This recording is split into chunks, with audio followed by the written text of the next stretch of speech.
It's Russell Westbrook and the Los Angeles Clippers. Hey. They're in Phoenix to take on the Suns, a classic 4 versus 5 matchup out west. I'm dancing too. We the ones that should be excited. We get Kevin Durant versus Kawhi Leonard. How can you complain about that as a basketball fan? Clippers come out and hit the Suns in the mouth. Eric Gordon put up a quick 12 points. And then how about Norman Powell contributed as well? Clippers up double digits on Phoenix. A lot of people's favorite out west. Here comes that easy money sniper. First playoff game as a Sun, Kevin Durant inside. His former teammate on the other end, Russell Westbrook, struggled from the field, got that 3 to go though. And then Ivica Zubac crashing the boards. It's the Clippers up as we took a break. Third quarter, somehow, some way for his team, the Claw, Kawhi Leonard, made some plays. That deuce goes plus the foul. Other end we go, I don't even know how. Chris Paul with the 5-hole through the legs of Zubac to Torrey Craig, and the Suns take the lead. Norman Powell's going to find Kawhi Leonard, and I believe that was like a pretty good idea. Leonard responds with a 3. Kawhi had 38 points. Here's defense leading the offense. It's Durant. He had 11 dimes. That's a playoff career high. Missed a triple-double by 1 rebound. He also had 27 points. Devin Booker's defense in this game was really good. How about the hustle from Book to save Craig in the right spot? The Suns are down a point. It's Leonard. Another 3-pointer. 25 points in the second half for Kawhi. He's got the Clippers up by 5. Eric Gordon, a deeper 3 this time. 90 seconds to go. Clippers in the driver's seat to steal game 1. Booker trying to respond for Phoenix, go with a quick deuce there, but it's blocked by Russell Westbrook, who played even better defense than Booker. Look at him save it and throw it off Booker, who was arguing with the ref at the time. And that's all she wrote, ladies and gentlemen. The Los Angeles Clippers have stolen home court in this best-of-7 series without Paul George. They take game 1, 115-110. What up, everybody? It's yours truly, the one and only Mr. Teleferro. If you're enjoying the great quality content, please make sure you hit the channel with a subscribe button. It's free 99 and truly the best way to help us grow and reach our goal. I've said this before and I will say it again. Russell Westbrook has one of the most unique legacies we've ever seen in the history of basketball. How do you justify keeping a guy on the court, your starting point guard at that, who has a history of not being a good shooter, when he's 3 for 19 from the field? How do you justify keeping that dude on the court late in a pivotal game 1 with your Clippers squad already shorthanded? Might I add, Eric Gordon and Terrence Mann, by the way, both playing really good basketball that could both fill in at point guard. Well, because Russell Westbrook was playing his behind off. That's how.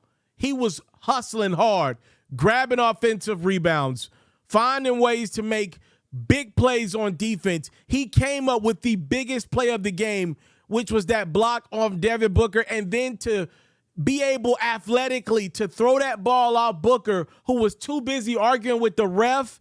That was game 1. Look, Kawhi Leonard had 38 points. He'll have 38 points again in the playoffs.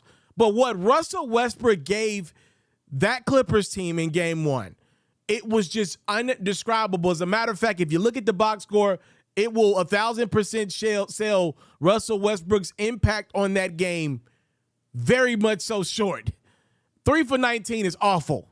And I was ready to say this was a classic Russell Westbrook game. Matter of fact, I tweeted in the third quarter, Russ is having an all-time classic awful quarter, which he was having. But Russ stayed out there. Give Ty Lue credit for sticking with his dude. And this is the guy in Russell Westbrook that continued to play through some very bad stretches and made a lot of plays on defense. Give credit to Ty Lue. This is the difference between Russell Westbrook and John Wall, by the way. Now, John might not go 3 for 19, but he could have very well struggled from the field, and he ain't going to make nowhere near the amount of plays that Russ was able to make in the stretch of this basketball game. One of the things I don't want you to do as a consumer is take greatness for granted. Look, I've been very critical of Russell Westbrook. Y'all know that. If you're a long-time subscriber to the platform, Russell Westbrook has had his days on this platform. But one thing I've never shied away from is how great of an athletic specimen Russell Westbrook is. I mean, look around, y'all. These dudes are falling like flies. We had like 4 or 5 injuries yesterday. I mean, just to put in perspective, Ja Morant's 22-23. His style of play was similar to Russell Westbrook's style of play early in his career in Oklahoma City and Seattle. Like Ja Morant struggling to stay healthy in the first round of playoff series at this point in his career, right? Russell Westbrook is still going in his mid-30s at an incredible clip. He came into that game against the Phoenix Suns with his shirt open. This dude has an incredible body. As a straight male, I could tell you guys straight up and down. I can look at that dude and be like, yo, you got it, bro. There's a lot of nights you put in that gym that I ain't put in. You got it, bro. Like, this dude's still chiseled in his mid-30s.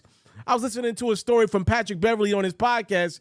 He said he was on a private jet with Russell Westbrook and the Lakers when he was still playing there. He said he looked over his shoulder one day and saw Russell Westbrook eating a salad. The salad had no dressing. He was eating straight up lettuce. This dude is an unreal specimen. Like, we cannot take for granted guys like Russell Westbrook, LeBron James, and Dwight Howard. And I know Dwight's overseas now because he can't get an opportunity in the NBA, but he still physically looks the part. He looked the part in his 20s, and he still looks the part in his mid-30s. So does LeBron James, and for dang certain, so does Russell Westbrook. And that's a big piece of the puzzle. His jump shot has literally fleed on him, but his drive, his hunger, and his body has not. Now I want to swing to the other side. And this is just a preliminary message, right?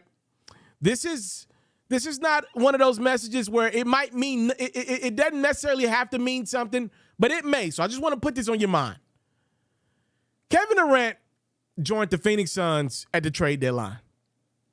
Now, I am looking at the Kevin Durant experiment in Phoenix as a 2-year window, meaning they might keep KD for longer than that, but I don't believe they keep Chris Paul and DeAndre Ayton for longer than that, right? So this experiment, as currently constructed, I'm giving 2 years. I'm giving this postseason, and I'll give them 1 more year to win a championship. They need to win one. That's a lot of talent, and 4 out of 5 guys on the court. Now, again, I'm just throwing out a preliminary message because I believe the Suns are going to come back and win this series. I picked them to win it in 6 games. I knew the Clippers would be game. I knew it. But I'm just throwing this out there.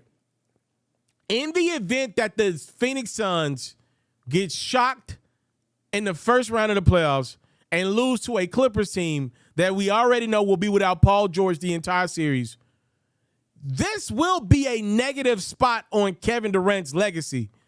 That man just walked into one of the 5 best ran organizations in the last 5 years. Look at all the turmoil that allegedly was happening upstairs with their owner that just had to sell their team. Despite all that, the product on the court since Chris Paul arrived in Phoenix has been flawless. Between him and Monty Williams, head coach leading that Phoenix Suns team, they have changed that Phoenix Suns organization, despite their owner probably being a very nasty and rude man. Owner sells the team. Chris Paul, Devin Booker, DeAndre Ayton immediately get a 28-point per game walking bucket in Kevin Durant at the deadline. This year to me is kind of like a let's see how far we can go. I'm not saying Phoenix has to win it. I do believe they need to make it past the first round. If they don't, everybody's getting an L on their legacy. Chris Paul, Devin Booker, DeAndre Ayton, Monty Williams, and for damn sure Kevin Durant, bro. Look, Kevin Durant has no problems letting us know who his name is. And he's right. We do know who he is. He's Kevin Durant. Okay, I know he's in his mid-30s, but what does it mean to be Kevin Durant at this point? He's a walking bucket, incredible first ballot Hall of Famer, one of the 15 greatest players of all time, probably. Definitely one of the 7, 8 best scorers we ever seen. But I'm trying to figure out, what does acquiring Kevin Durant really mean at this point in the game? I knew what it meant for Golden State. It mean that they were that much better than LeBron James and the Cleveland Cavaliers. That's what it meant. LeBron was pretty much going 1-on-3 at Golden State. And then Kyrie comes along healthy in 16, and they beat Golden State pretty much 2-on-3, right? Then the Warriors go out and get Kevin Durant. And what that meant was, now the Warriors are better than the Cavs. They have stuffed up, and they are now overloaded, and they were able to, gang up on the Cleveland Cavaliers. What does acquiring Kevin Durant mean today? Because for Brooklyn, they couldn't get past the second round of the playoffs. Last year, they didn't get out of the first round. They didn't win a game. And now in Phoenix, a team that got to the second round, Game 7 last year, and the year before that, they took the Milwaukee Bucks 6 games in the NBA Finals. A first-round exit for a team with that much talent would be dreadful, and it'll be an L on everybody's legacy. I'm sorry. There is no way the Phoenix Suns can get eliminated in the first round with the Clippers not having their second-best player. In a game where Russell Westbrook goes 3 for 19, you have to win that game. You have to win that game. Y'all let me know. Clippers take game 1 in a dramatic fashion behind Kawhi Leonard's 38 points.